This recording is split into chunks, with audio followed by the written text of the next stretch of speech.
For once, you actually have a reasonable excuse to use Candyman voice tonight, too. Yeah, damn right I do. Because it's a rare appearance by Tony Todd. It was very rare. It's not like he's done a lot of movies, right? Now, only if we do the Candyman series and Final Destination. There is a 30-minute short film on Netflix called Splatter that he's in. We won't be doing that. Probably not. It's a 30-minute short film? And there's like 6 deaths in it. Ooh. Put that together. In 30 minutes? Yes. Maybe we'll check And it they out. are gory. Sounds like Carnage Candy to me. Just don't. All right. I mean, you can if you want it, but you will probably turn it off halfway through. Anyway. I'm just saying it's a good opportunity for you to use Candyman voice as much as you want. Well, fucking zombies. If you want, you got Splatter because he is the main character in that one. Sort of. Good evening, boys and girls. Tonight, I need to get rid of some fucking zombies. There we go. Because these motherfuckers just keep on coming.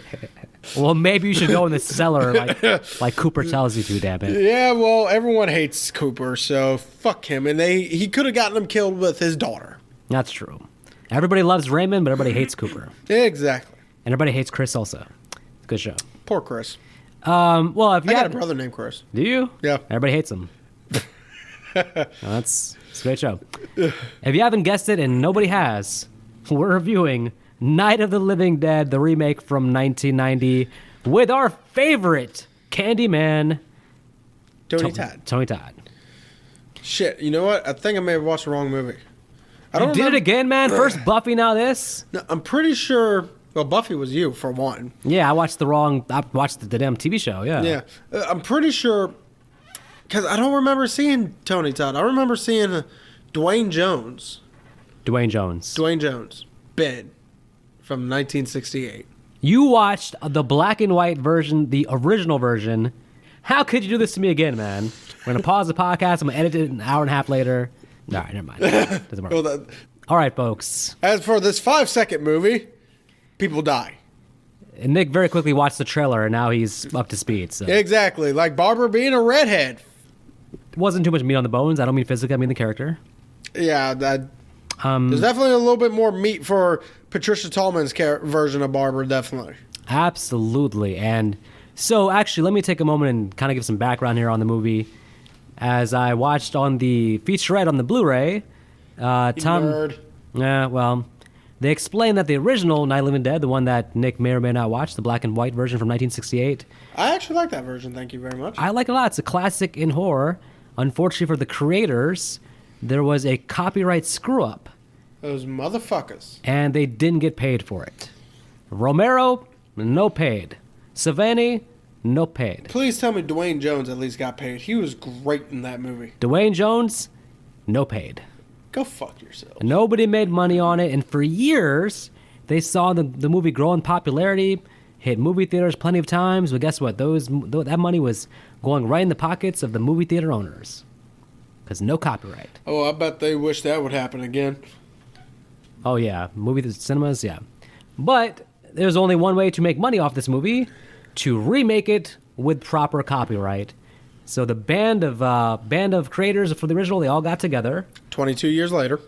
And here we were. Now, Romero, though, who was good friends with Savani, although he wanted that money, he didn't want to direct it again. He wanted to be involved as a producer creatively, but he trusted Savani to do... Savani? I could say Savini.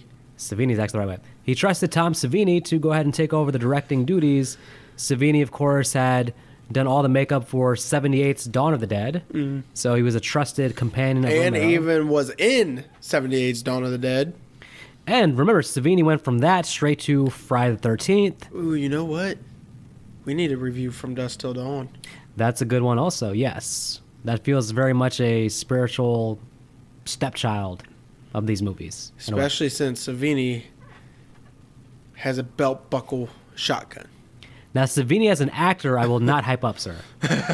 I just like his fucking belt buckle. I don't know why he acts in movies, but... his belt buckle, that's why. All right, well, hey, listen, we're going to... He has a belt buckle. He has a gun built into his belt buckle. That thing was hilarious. All right, folks, we're going to do this podcast simply to get Nick stop talking about this damn magical belt buckle, all right? Belt buckle bullets. Sweet Jesus, stop talking about them. Anyways, so he trusts Savini to do the directing job here, and Savini's up for the task. And what we get is basically it's a remake that keeps most of the original intact. It doesn't want to upstage the original. It doesn't want to be an exact mimic. It wants to be its own thing, but still paying heavy respect to the original. So what I will say about this movie is I definitely think that Savini made better choices with certain characters that makes them either more likable or more hated. Because what I do remember of the 68 version is that, like, characters like Barbara, she was pretty much a wasted character. We follow her for most of the movie, and all she does is cry and cry. She doesn't even bitch and complain. She just cries. She was a one-note character. There was no character arc. She didn't start off one way and end a different way, so she was very one-note. With 68's version of Cooper, I remember him, obviously, he's still unlikable. However, he also still had that sense of likability, you could say, from the 68 Cooper. Yes. Whereas this one, they made him as despicable as they fucking can. Yeah, they wanted a true blue villain here. And maybe we'll talk if Cooper has any redeemable qualities, perhaps, but... And also, we'll see if Savini definitely kept Barbara as a sniveling pile of goo that she turned into in the 68 version. Well, tell us how you really feel, Jesus. Or if she's a lot stronger in this one. Yeah, so, I mean... And I already like her more in this one than I did in the original for one reason. What? She's a redhead. Well, that's true. She is a redhead, and she's on her way to the cemetery with her brother. Played by Bill motherfucking Moseley. Bill Moseley, man, this guy just shows up everywhere, doesn't he? Yep, he showed up in Repo the Genetic Opera. He shows up in Devil's Carnivals 1 and 2. He also showed up in, obviously, any Rob Zombie movie known to man. Do you know he's actually in the original It? The one from the back of the day? The It miniseries? Well, I know what It one you're talking about when you said the original It, but... Yeah, he's one of the adult characters in the second half. So... I need to rewatch it because I don't remember seeing it. I don't remember him. It was definitely Bill Moseley. And here he is. And, you know, hey, he's a solid older brother. He's driving Barbara to the cemetery because... While complaining that why do we need to see Mother? We've already seen her and she's a bitch. Well, I say he's a good brother. I didn't say he's a good son because clearly Barbara's like, hey, listen, we're going to see our mom. Well, it kind of sounds like the mother wasn't that good of a mother from some of the stuff you hear him complaining about. At this point, we can go ahead and just guess everything in the world seems pretty normal. We're not in the midst of a zombie invasion. This is pretty much at the very early beginnings of a zombie pandemic because these characters are just focused on going to the cemetery. They're none the wiser of anything suspicious going on. Yeah, with Bill Moseley, honestly, I don't know which one I like better, the brother in the original or Bill Moseley in this, because Bill Moseley cracks me up, honestly. You can definitely tell he's like, okay, I have a short role. I'm going to have fun with it. Yes. Well, yeah, I mean, there's nothing more fun than saying, they're coming to get you, Barbara. They're coming to get you, Barbara. They're behind you, Barbara. Maybe he wants a kiss, Barbara. I don't know why, but it's so small. There's something iconic about him saying that. That always stays in my head, though. They're coming to get you, Barbara. Well, to be honest, it's like a weird, iconic line for almost every remake of this movie has that as the little subtitle caption on the DVD boxes. Even the 2006 remake that did not have a Barbara still had that on their box.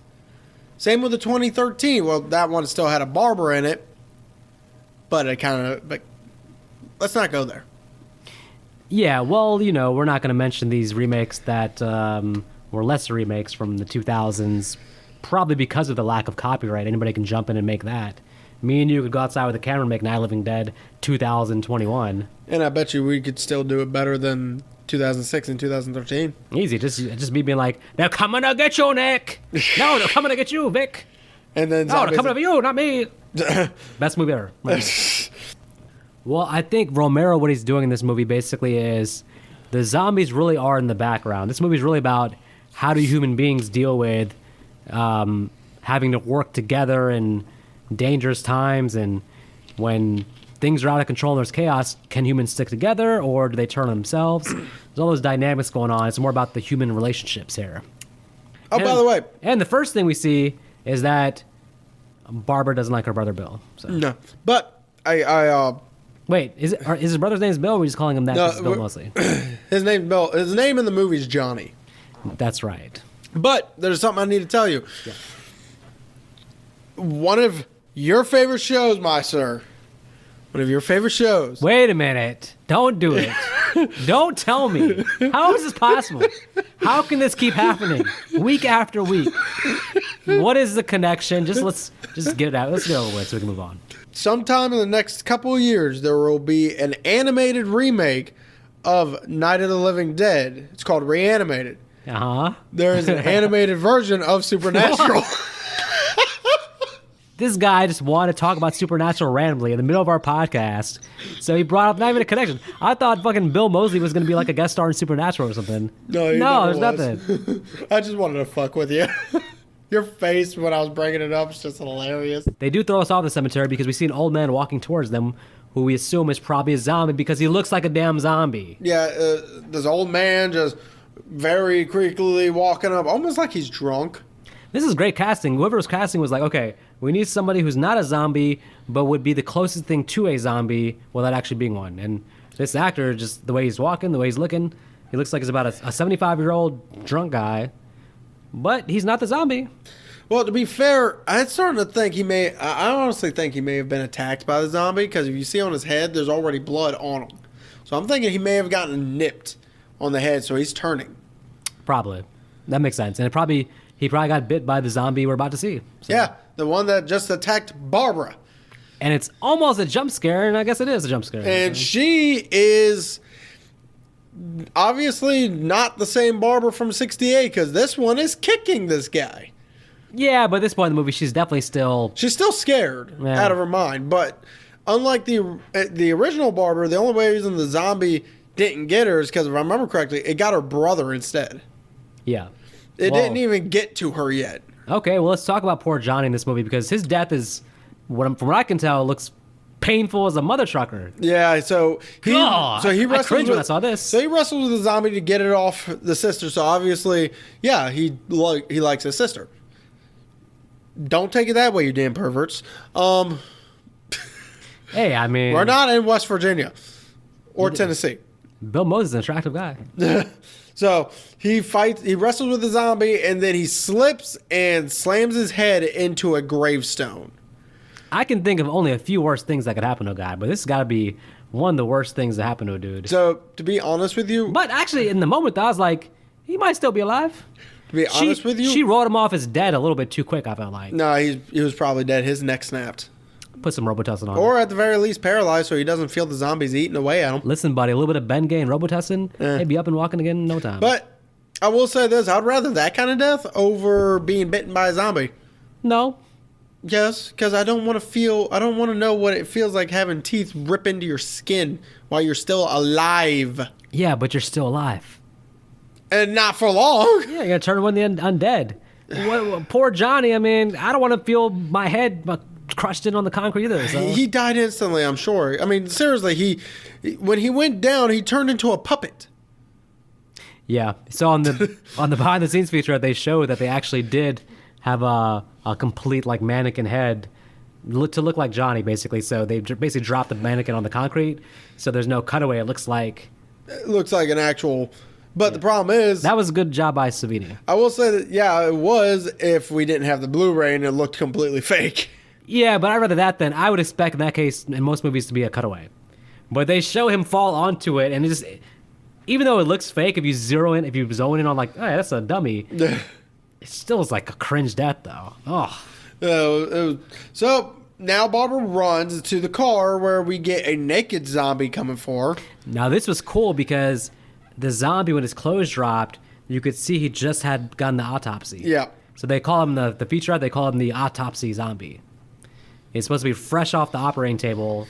He's got like the marks and everything. And you can tell they're ripping apart because obviously he's moving around. There's no build up. You just, from this point forward, you're just all... The situation is right there. You're in the dread immediately. And I'm already feeling claustrophobic as she's driving away from the cemetery because now... The reality of this zombie-infested world is, where are you going to go now? So, Well, her, no fucking way, because she slams into a tree. She could have done better. She could have guided herself towards McDonald's, at least had one last set of chicken nuggets. Well, it's not like she was driving. All she did was put the car in neutral and let it go. Yeah, what the hell, man? Well, Johnny took the keys. Ah. Oh, she got a long way for not having actual driving there, so. Yeah, so... Okay, but she could have turned the wheel towards McDonald's and maybe would have went there. Yeah, but so she goes to a farmhouse instead. You know, a McDonald's doesn't sound like a half bad place to hold up if you can get the doors locked and, you know, board it up so that way there's heavy wood in front instead of just glass. Yeah, and hopefully for once the ice cream machine actually works. That's never going to work. That thing's a zombie on its own if it does. Damn it. That's probably how the original people turned into zombies. I think so. That wasn't ice cream in the ice cream maker, so. No, it was zombie goo. Hey, we don't know. In this movie, you don't become a zombie by getting bitten by a zombie. No. There's some other core thing here. Correct. And it might be zombie goo. It might be. It's definitely zombie goo. But the best explanation is always Return of the Living Dead, where there was the acid array, a military leak, basically. Yeah, but did we even get anything about an acid rain? No. No. This movie works better with the idea we don't know why they're here or how they're here. We just know they're here. So Barbara gets to the farmhouse, and a fat zombie drops on top of her. This was the. This is called the Uncle Zombie, I think. Yeah, Uncle, was it Sedge? Yeah. Siege? And this is a real person just dressed up in makeup. And he just dropped right on top of her. He just looks hilarious to me. I don't know. Because it was funny how he just... Wee. Whee! Now, obviously, it's a good thing she rolled out of the way, because had he jumped on top of her, yeah, she'd be zombie chow. I feel like Tommy called his name as Uncle Reach or something like that. Yeah. Man. And then we get the biggest cameo in all of movies. In all of movies. This is quite the... Are you ready for this cameo? Build-up. Tony Todd. Tony Todd? Cameo? Yeah. He's the main character. How's it a cameo? Technically, Barbara's the main character. He's the second main character. Which, I gotta say something about this. So, while reading the description of one of the remakes, because there was the 2013 one, Resurrection, it literally stated that the reason this movie worked for the person writing the article is because it did not follow Ben, it followed Barbara. And I'm just like... Did you not see 1990? Yeah. Because I'm sorry, but Ben, if Barbara wasn't there, you really don't see much of Ben anymore. Yeah. Yeah, they're co-leads to me. They are the two main characters. Well, they're definitely the two that keeps the movie together, definitely. Yeah, because you get two strong performances here. And but good for Barbara because she's freaking out. And the time that Ben gets there, it's just the right time to save her from complete insanity because she's clearly going off the rails here. Well, yeah, she's seeing a bunch of zombies just coming out of nowhere. I get it, but get yourself together, girl. Name one soulless person that can survive their brain like that. Their brain's already fucked. I would be traumatized for 7 minutes, but 9 minutes in, I would start to be like, okay, solutions. How do we get out of this? She's just like, ah! Well, her solution is after Ben and her kill the two zombies that were in the house, she decides to play golf with the hand. Yes. And that was fucking hilarious. That was good. She was just sitting there hitting the hand to the fat zombie. So at this point, they have an understanding that, hey, her car doesn't work. Truck's out of gas. There's not too many options here, so they decide to hole up in the house. Hole up in the house. Ben starts checking the house for weapons when Barbara screams. Ah! Ben, got down here, quick! And what do we see? The most menacing villain in all of zombies. Cooper. This fucking jackass. This whole damn time, and there were people in the basement. Yes. This whole damn time. Yes. They heard all that screaming and yelling upstairs. Yes. And they just assumed, hey, those are zombies? No. Well, they're also all cowards. Anyway, so we get to meet... Well, Cooper tries to say at first, basically, that, hey, we didn't know what was going on here. We didn't know if it was zombies. But then he's quickly corrected by, yeah, we heard the lady scream. We knew what was going on up here. So we get to meet Cooper, Helen, Cooper's wife, Sarah, which is Cooper and Helen's daughter, Which, surprisingly, in the cast listing, they named her Karen, not Sarah. I don't like her. Her name's Karen. I don't like her. Well, her name's actually Sarah. Well, I don't And like then her. you got the other two, Tom and Judy. And Tom and Judy, rightfully, technically, this is their house because Tommy's uncle is the fat man, so Yeah. the fat zombie. Yeah. So they proceed to boarding up the house. Ben and Cooper keep fighting because, as what kids these days call it, toxic masculinity. Oh my God. No, I mean it's an odd power struggle because Ben, when it was just Ben and Barbara, there was a clear hierarchy of who was in charge. It was Ben. Cooper also has a very forceful personality, so now they're at odds because It's because he's Italian. no, but maybe. No, but maybe. I don't know if he's Italian. He is Italian. Why Tom Towles is fucking Italian. You can tell just by his mannerisms in this movie. I thought he was Mexican. All right. Racist bastard. So- Every brown man has to be Mexican? Yeah. He could just be a tanned Italian. He could be Korean. The man needs to make me some pizza. We just had pizza, damn it. You'd want more? Yeah, but it's not from Cooper. It's from Focelli. Yeah, but Cooper sounds like it's probably a pizza place somewhere. All right, stop messing up my point, though. Hold on. No, there's a power struggle going on here between Ben and Cooper. Cooper clearly wants to go in the basement. Ben wants to stay upstairs and board the walls because, from his perspective, he doesn't want to be holed up in a place where he can't get out.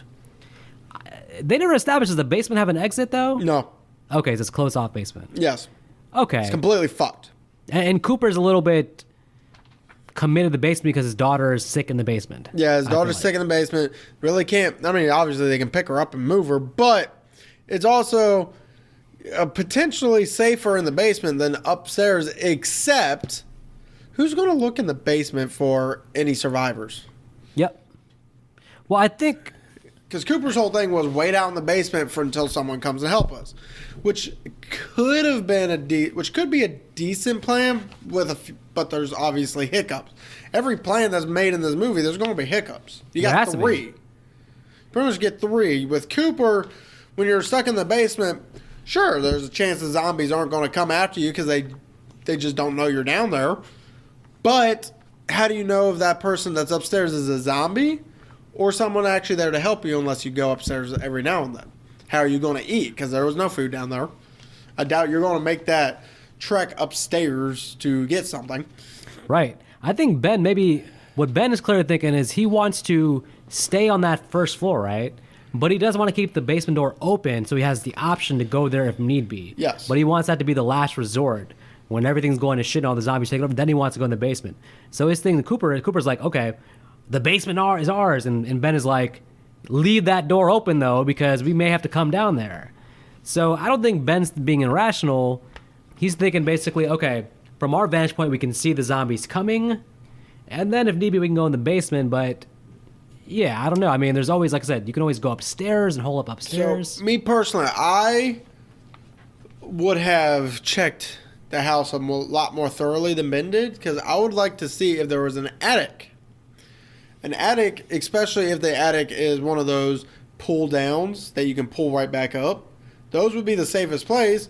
Not because the zombies don't know you're there, but because how's the zombie going to get to you? Sure, upstairs also is a little bit bigger of a vantage point because as the zombies are coming, only select few can get through those stairs at a time. So Yeah. if you have enough rounds, zombies come up, you just shoot them in the head as they're coming up the Is there a stairs. way to, maybe not with the people they have, but go upstairs and somehow destroy the stairs somehow? Maybe make it so the zombies can't get upstairs? Well, the only problem with that is you kind of need the stairs yourself because a lot of the stuff they need is downstairs, obviously in the kitchen and all that. But I'm thinking the scenario where But they're also you have not- no choice but to go upstairs and you don't want the zombies to follow you Well, upstairs. yeah, but you also want to make. They're also not looking at staying there long term. They're looking at eventually leaving. Can't do that in a basement. Can't really Yeah. do that upstairs. You can use the upstairs as a vantage point in case zombies get in, again, because of the stairs. Or if you know there's an attic, there's a way to get up there and stay there. Yeah, the problem with the basement is, like I said, yeah, the basement is fine for the short term, but once the house gets infested with zombies, You're stuck there. what are you doing? Yeah, well, eventually you're just stuck in the basement. You're just dead down there. What are you Yeah. gonna do? Now, with the attic, one thing I'll mention that is that it's not really shown, but one problem with the attic might be how many people can fit in the attic. You probably can't take the whole group up there. Not only that, but is there a window? Yeah. If there's not a window, then you don't know. Again, you don't know what's going on, because if there is, you can at least see out the window and see if there's any zombies roaming around. If there's a window, also, maybe you can find a way to get to the roof. Yeah. Because if you get to the roof, you can still jump back down the back and try to outrun them. Yeah. So there's different scenarios there. I think the attic, my thing is like, I'm guessing probably you just couldn't get the whole group up there in the attic anyway. So depends on how big the attic is. For one person at the end, it makes sense, but we don't know. We never see. Yeah, but the typical attic, I'm not thinking they have what, 5, 6 people? I believe the total was 7. Yeah. Yeah, 7. So also, Barbara eventually gets a plan, because throughout the movie, she's growing as a character. She's actually taking Ben's advice. They're pretty much using it against him in some scenes. One of those because she's getting fed up because he seems pretty stuck in his plan. Yeah, so one scene is her telling him, these zombies are slow. We can walk right past them. We don't even need to run. And she keeps coming back to that idea throughout the movie because she's pretty set on this idea of like, okay, you guys keep coming up with plans of what to do in the house, but let's get the hell out of here. Yeah. And as an audience member, me just watching the situation, and you probably felt the same way, like, that starts to become more and more like, yeah, that's probably the way to go. Until they get too overrun. Yeah. But, so and again, that's the downside with that plan is, yeah, at the moment, when she mentions that, there's only like 4 zombies in the whole area. Obviously, you can get away, but as you see later in the movie, there's more zombies coming. If you're not careful, not keeping your eyes everywhere on you, you could easily get ambushed. It depends who's running, because we see at 2 different points, both her and Ben stuck in the middle of them and able to fight them off and make the way back to the house. In her case, at one point, actually able to just completely exit the yard. Yep. So one savvy person just being hyper aware can fight off the zombies. They're not the type of zombies that they don't just swarm you and bite you. These are still like, these are the first wave of zombies seem to be very just confused, walking slow. They really don't know what their purpose is yet. So they're really not like jumping on anybody and biting them, it seems like, right? So like, I don't know. It's tricky. They don't know that. We do know, though, we find out later on, of course, that if you can get past the yard, somewhere in the area, you have those dudes that are like in the truck and stuff. So it's not, when Barbara does get away, she runs in those dudes pretty quickly. So yeah, but so we find out Sarah's actually bitten on the arm. Yeah, so Cooper was always doomed because he can't leave the house because his daughter. He can't take his daughter anywhere. But what he doesn't realize is his daughter's slowly turning into a zombie. That damn bastard. Now there's the truck idea, the truck plan we should talk about. Yeah, truck plan is pretty much they decide they need fuel for the truck, and then they can all just sit either in the truck or in the bed and just drive away. Yep. Sounds like a logical plan. Yep. Except the gas tank is locked.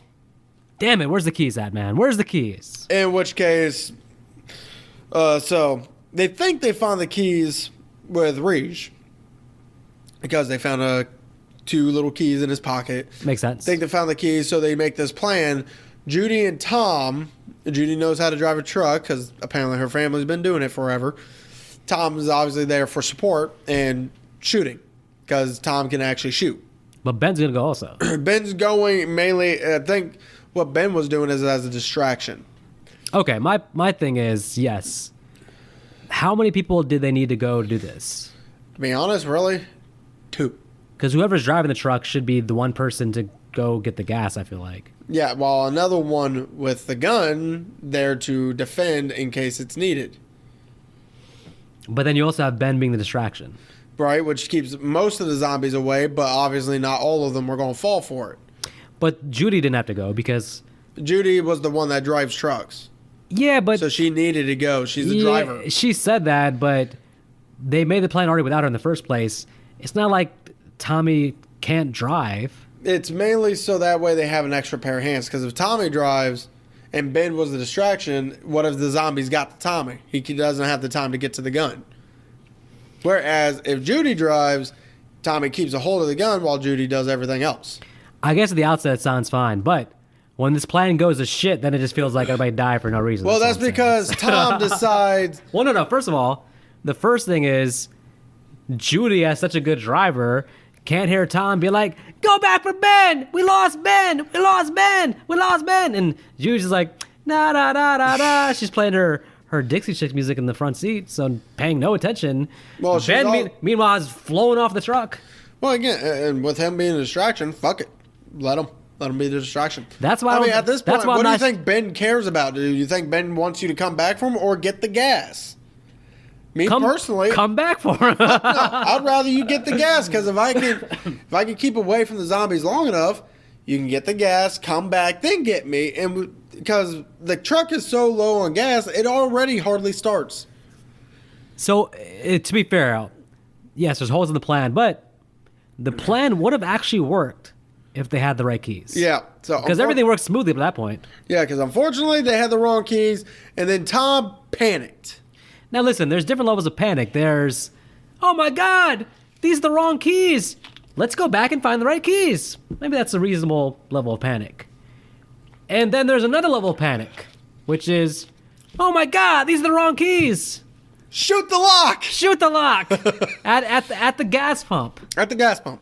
Tommy, my man. With a fire stick, a torch, in the back of the truck.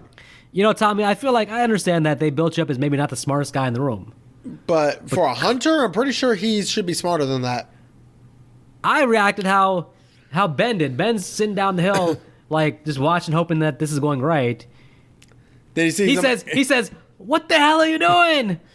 He sees Tommy shoot it, and boom. And Ben's look is just like, really? He's so mad because you just see the truck blow up, and you're like, oh, he's so mad. He just starts wailing on like two zombies that come at him. He gets on top of one, just starts hitting them in the face like, "Fuck you, mother!" That's because this whole truck plan was his baby, and now it's been destroyed and ruined. And so Ben, like I said, to support the idea that you could run past them. Ben has no reason to like be able to make it back to the house, but he just fights them off and gets back to the house. And Cooper attacks Barbara for the gun. It's really weird here because Cooper earlier, when Tommy was asking for help, he helped Tommy to, or he pushed the gun towards him, I guess. Or no, he pushed it. It was for the nails and wrench. Yes. So he was a little bit helpful there, right?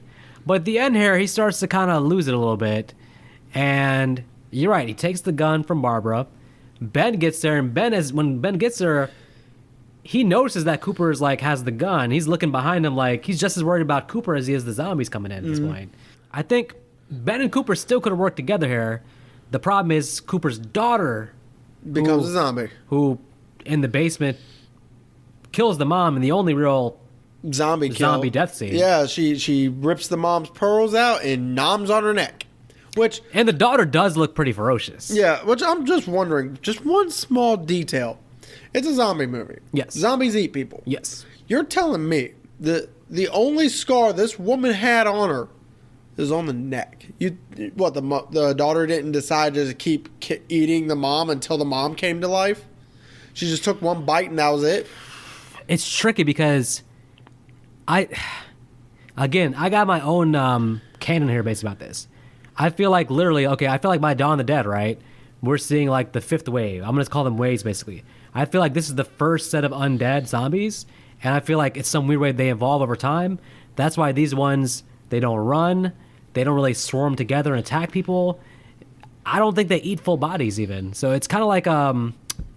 What are you talking about? What would you see eating fucking Tom's burnt, charred body? Some of them eat... Well, that's because they like Cajun food, so... But without the presence of Cajun, well-cooked, so... one thing I want to mention, in the 2006 remake, Tom and Judy do not die in a blow-up. They do die by being eaten by zombies.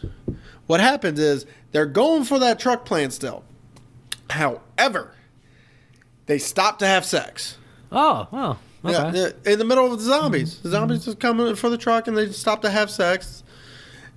And Tom gets pulled out of the truck and, all you hear is his screams with blood shooting everywhere.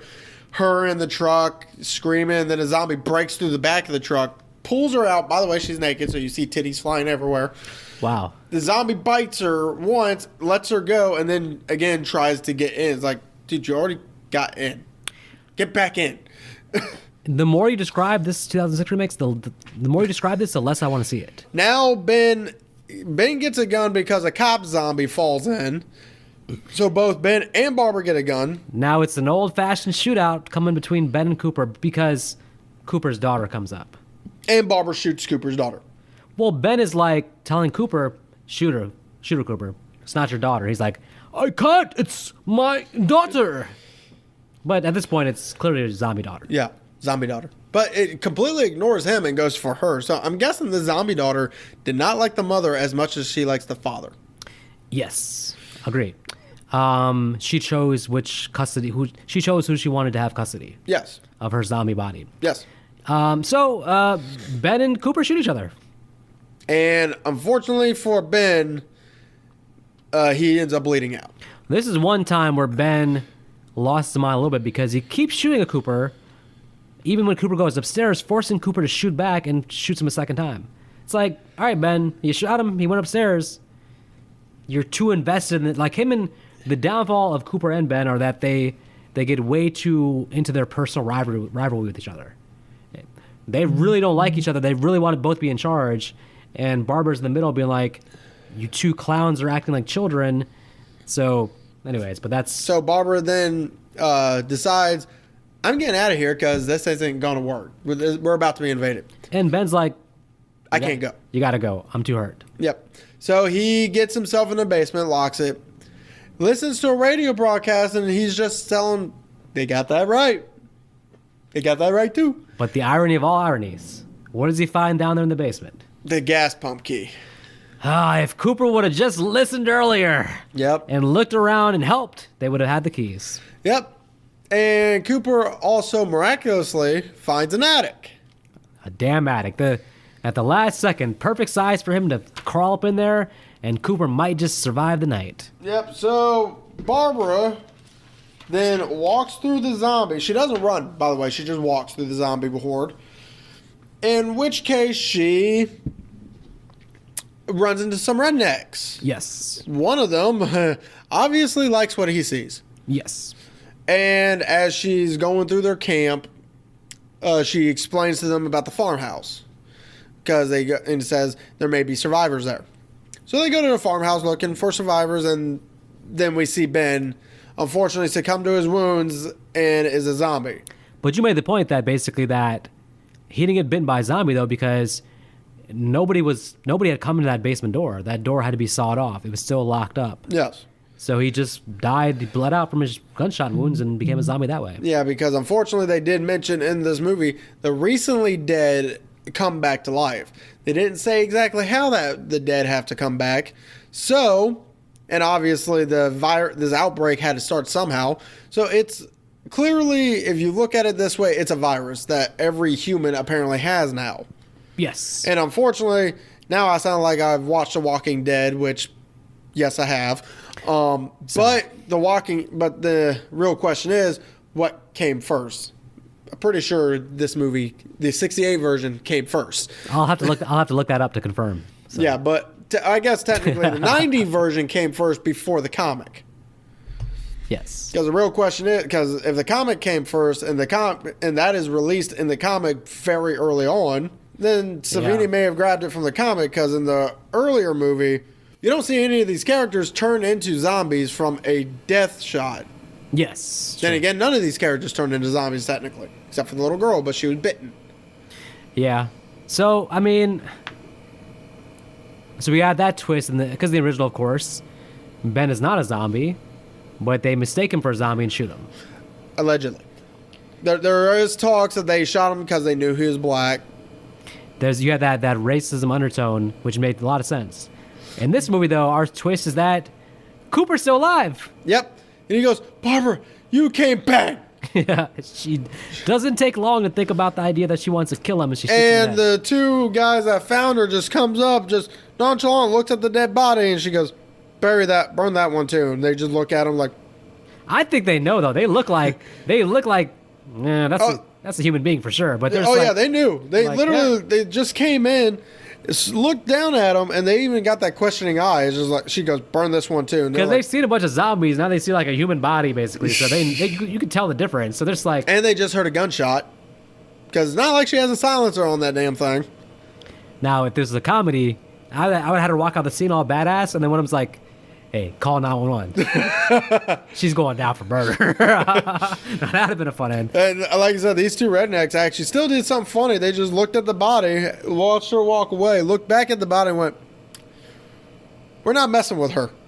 You can tell by their face, it's just like, I think when she walks to the house, too, and she kind of looks around and sees all the human beings and stuff, and everything going on, and the burning bodies and all that, I think the message is that, the human beings are going to be the problem here, not the zombies. And of course, when you see Ben, he does jump in the face of one of the rednecks, but he doesn't attack them outright, which tells me he still has his humanity.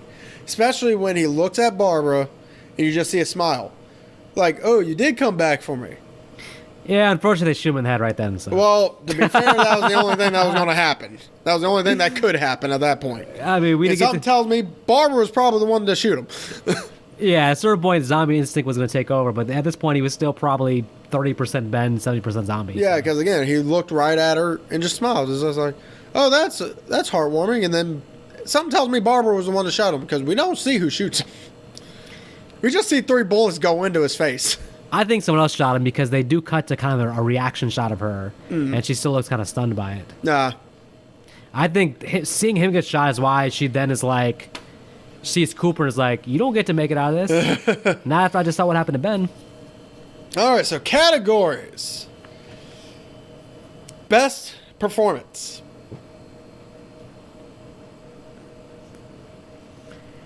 I gotta say, there's very few movies where you have 2 strong performances in competition with each other, as this one does. But I gotta be honest, as much as I love Candyman, I'm leaning towards Tillman? Patricia Tallman.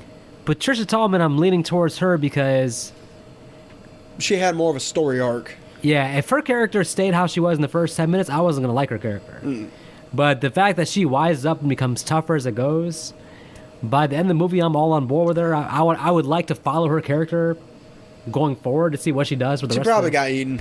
Yeah, I figured the next day she probably did, but I don't know. I mean, she's basically like, at the end, she's pretty much now become a quality final girl, and Sigourney Weaver, Heather Langenkamp, she's in that mold by the end of this. So yeah, so but I mean, obviously, still much props to Tony Todd also, who's amazing as well. The only reason I'm not giving it to Tony Todd is because it's too easy. I'm sorry, any movie with Tony Todd, it's going to be too easy, because you have to. So if you want it to make it not easy, take him out. So I have to go with Patricia Tallman as well. She's definitely the one that needed to be the way she was in order for this movie to work. Had she been the original Barbara from the original movie, I don't know if I would like this one as much as the original. No, her character arc makes this way more worthwhile than. And that is one thing I do say the writers and Savini definitely excelled in over the original, is this character itself. All right, worst performance. Worst performance. So really, there really wasn't any worst performance, but I'm giving it to Judy because she's pretty much the Barbara of this movie. Every time the zombies came, she just started screaming and gave me a headache. Yeah, all of her lines, she screamed. Yeah, so to be honest, I'm giving it to Judy for this one. I'm with that. I was thinking either Judy or the mom. Now the mom, I could believe her as the mom. With Judy, she seemed very the opposite of Judy screaming. Everything she did was just like a crying, sad. I guess I get it though. I mean, she also had more strength than her own husband though. Like when she heard the plan about the gas pump, she, instead of listening to her husband, ran straight upstairs and started looking for those keys. So that's why I wouldn't choose Helen. It's a tough one because it is one of those things where it's like, all the actors did their job and did it correctly. Nobody stands out in a bad way. Yeah. This is a very small cast, but every character is pretty pivotal. Maybe Bill Moseley. Why would you choose Bill Moseley? No, I'm just playing. Okay. I know he's your favorite actor. So Best scene. Ooh. That's a hard one. There's a pretty good amount. But, honestly, I'm going to have to give it to that ending scene of Ben getting into the basement itself. It's definitely a form of dread that this movie, you thought this movie already gave you, but then gave you more because you understand the realization that Ben's definitely not making it through this, that he is dead, he knows he's dead, and he's pretty much laughing it off because then he finds out his plan could have worked all along. Yeah. You know, it's funny. I'm thinking about it, and even though I didn't agree with what happened with the characters and what they did, their actions, the whole sequence of them getting in the truck, going to the gas pump, that was like an exciting sequence.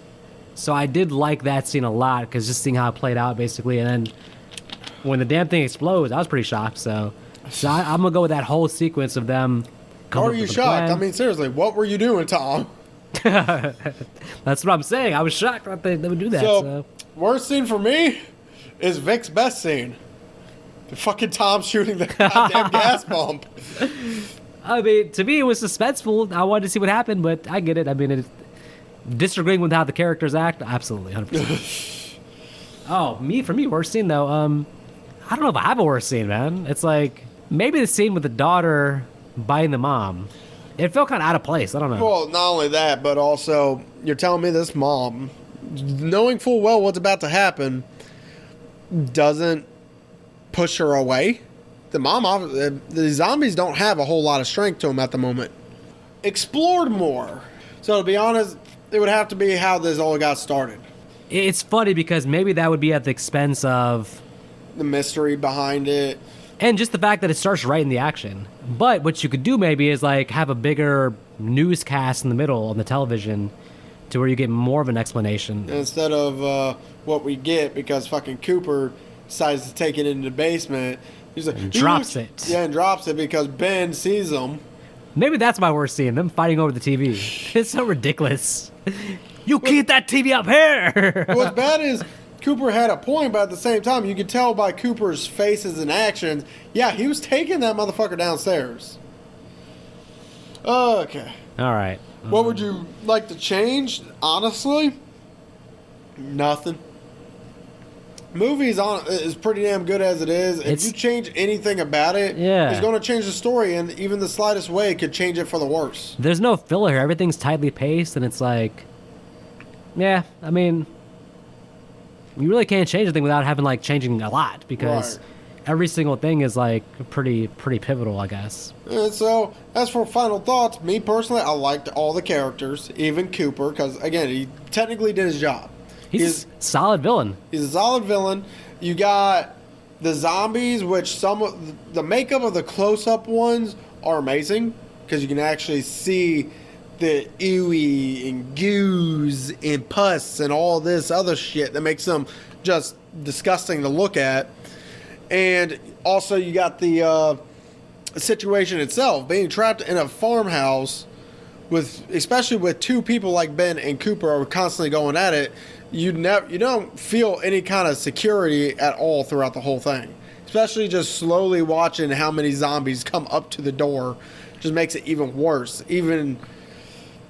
So overall, and also the score of it, yeah, there wasn't much, but they only added just enough to add that discomfort that the situation would have given you anyway. And this movie works better without a score because with a score, you kind of like the effectiveness of like not having music. It might take away from the claustrophobia if you had music. Oh yeah. So overall, I have to give this movie it's going to be a 3 because a lot of people, especially a lot of zombie fans, really aren't going to like this movie because there's not a whole lot of zombie violence. Zombies are really in the background of this movie. The whole story is taking place in the house of what the survivors are trying to go through, how they're processing the situation. Yes. Not the situation itself.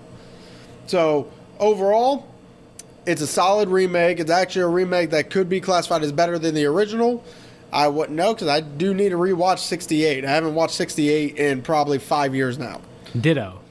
So I'm going to have to give this movie a solid 3 out of 4. is definitely a good watch. Not a fun movie, but is definitely pivotal for the zombie genre as a whole. Yeah, I agree with most of your thoughts. I'm going to go ahead and give it a 3 also. For me, it's one of the better zombie movies. It's in that upper echelon. I do like it better than the first one, even though I think the first one, because it came out in 1968, is so groundbreaking for its time. But yeah, I think this movie, you don't lose anything from the original, and you get probably better acting, better effects, better plot points. I don't know, Dwayne Jones. Yeah, Tony Todd did an amazing job, but Dwayne Jones did a pretty good job too. Oh yeah, no, the acting's still good in the first one, but I think maybe it might even be superior though. So yeah, and the movie, you know what? It's funny, even though it's not a fun movie. I gotta say, this movie has a lot of rewatchability. I can turn this movie on once a year, even knowing what's gonna happen, because the character interactions are so fun. And it is really more of a character movie. Romero's whole thing was just the zombies are going to be the background. You're not really supposed to focus on the zombies. This is more about human beings and the psychology of how people act under pressure and under stress. So it's more about how the humans interacted with each other. Can they get along long enough to actually execute a plan and find the right keys, which they don't. So I'm going to go with 3 stars also. And we definitely got to do some more zombie movies in the future. Not zombie TV shows. And definitely not those Night of the Living Dead remakes you're talking about from the 2000s. At the end of the day, I'm still not a big fan of zombie movies, but this one's still a pretty good one. So you all take care, have a good night, and remember, when you look at it, when you're watching a movie with an Italian, make sure you're eating some pizza. Ignore that last part, because that didn't make any sense. How did it not make it? You do know where pizza came from, right? Oh my God. Yes, folks, have a good night, and remember, if you're going to the cemetery, do not take Bill Moseley with you. Because he will probably diss your mother. And then falls clumsily on a block of concrete and kills After himself. saying, they're coming to get you, Barbara. After, talking about her sex life. Inappropriate for Bill Moseley. Especially since that was his sister he was talking to. Anyway, you have a good night. And remember, if you see people shambling up to you, I don't mean walking, I mean shambling, don't go up to them. They may be drunk, but they also may try to take a bite out of your neck.